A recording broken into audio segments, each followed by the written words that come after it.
All right, we are going to use the heart design that we've been working on to make something else.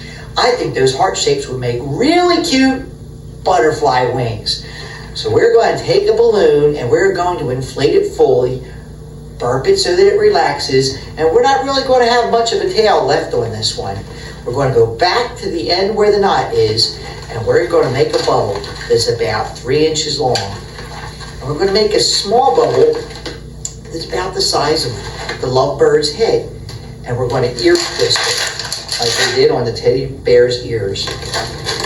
Now, at this point, we're going to go all the way around and make a loop, and we're going to leave a little, maybe a 2-inch bubble on the end. This is going to be our butterfly's body. You see our little butterfly body right there?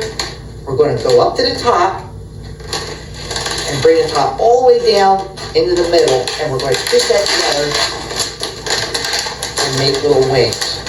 Now, this makes a perfectly good little bumblebee or fly or whatever, but we're going for a butterfly. So remember, on the heart wand, it was a much smaller heart. It's almost about this size though.